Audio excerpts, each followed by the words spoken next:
Halo pemirsa, kita berjumpa di segmen Sino News 5, ruang bincang yang bukan sekedar menyampaikan berita, tapi juga mengajak kita semua berpikir lebih dalam tentang apa yang sedang terjadi di negeri ini. Menemani istirahat malam Anda, kami telah merangkum dinamika nasional hari ini yang bergerak cepat, mulai dari ketegasan Presiden membenahi sektor BUMN dan pendidikan tinggi, hingga perjuangan mencari keadilan melalui uji konstitusi. Bersama saya, David Silahoy.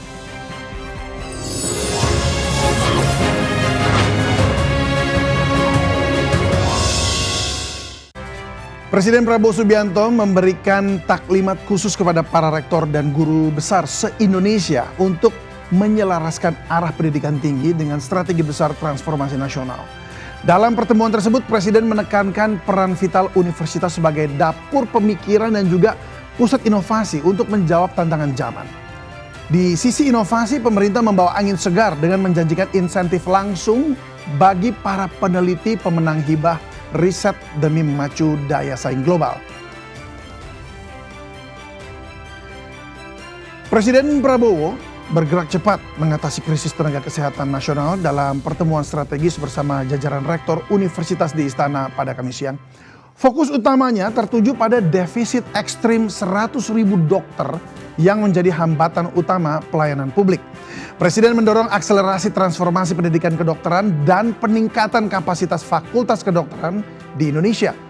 Hal ini dilakukan demi memastikan hak kesehatan rakyat terpenuhi secara merata. Di bawah kepemimpinan Bapak Presiden Prabowo Subianto, dana riset Kementerian Pendidikan Tinggi, Sains dan Teknologi itu meningkat 218%. Ini banyak sekali peningkatannya dalam 1 tahun di bawah kepemimpinan Bapak Presiden Prabowo Subianto.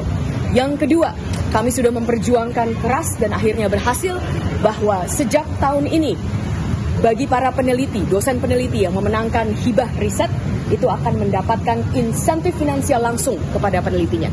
Ya pemirsa, ketegasan Presiden Prabowo kembali mengguncang sektor korporasi plat merah. Dalam instruksi terbarunya kepada Danantara, Presiden secara khusus menyoroti anomali di tubuh BUMN yang tetap mengajukan bonus atau tantiem meski perusahaan dalam kondisi merugi.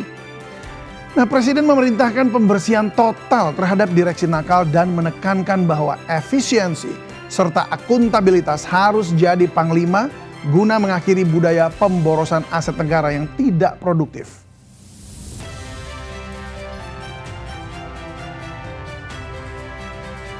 Saya beri tugas kepada Kepala Danantara dan beberapa menteri-menteri yang bertanggung jawab untuk membersihkan semua BUMN. BUMN sangat banyak yang rugi. Sudah rugi, minta tantiem lagi.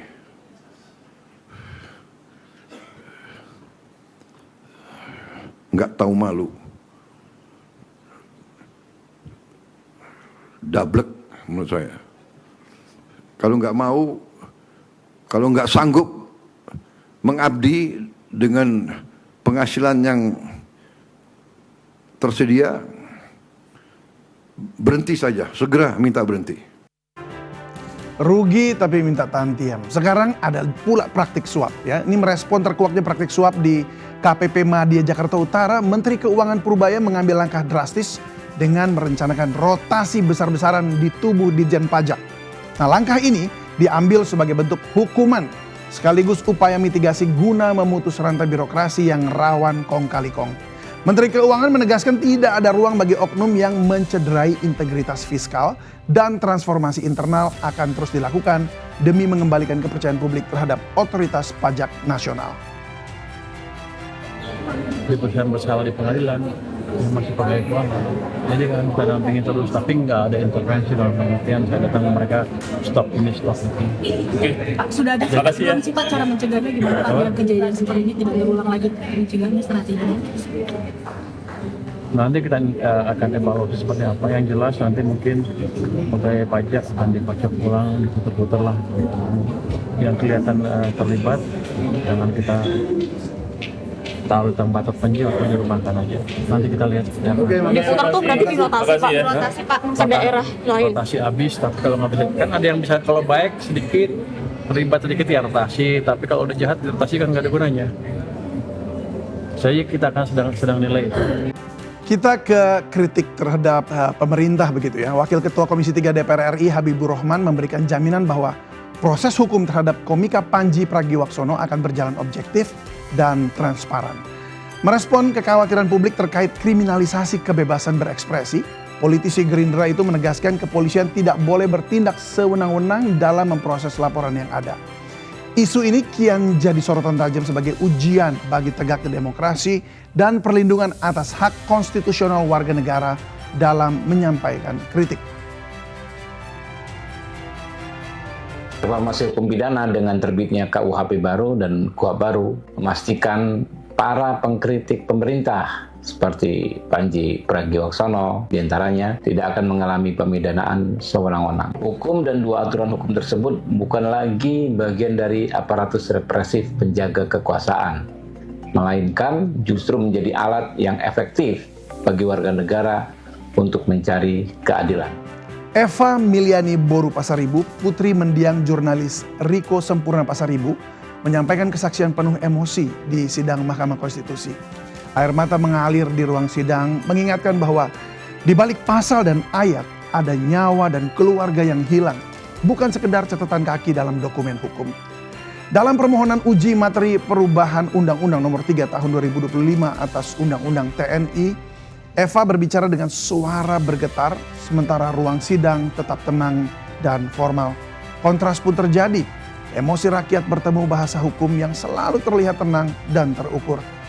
Eva adalah anak dari Riko Sempurna Pasaribu, jurnalis yang tewas bersama keluarganya setelah rumah mereka dibakar pada Juni 2024. Kasus yang diduga terkait aktivitas jurnalistik ini kembali muncul di ruang mahkamah, seakan mengingatkan bahwa kebenaran seringkali harus menunggu lebih lama dari proses administrasi. Hakim Konstitusi Saldi Isra menyatakan akan mencatat kesaksian Eva. Sementara Eva berharap pengujian Undang-Undang TNI dapat membuka jalan keadilan yang setara. Sebab bagi Eva dan banyak warga lainnya tentunya, keadilan bukan soal di mana perkara diperiksa, tapi apakah kebenaran benar-benar diperiksa tanpa seragam dan sekat. Sementara para eksekutor lainnya sudah dijatuhi hukuman pidana seumur hidup. Saya memohon kepada Yang Mulia agar keadilan tidak padam seperti api yang telah merenggut nyawa keluarga saya. Saya memohon agar tidak ada lagi wartawan seperti ayah saya yang dibungkam, sementara aktor intelektual masih bebas karena berseragam.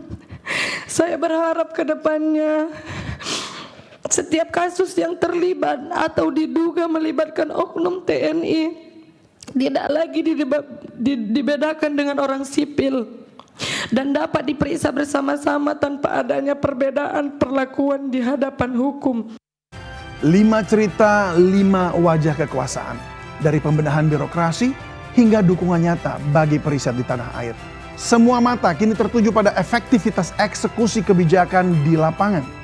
Saya David Silahoy. Sampai jumpa.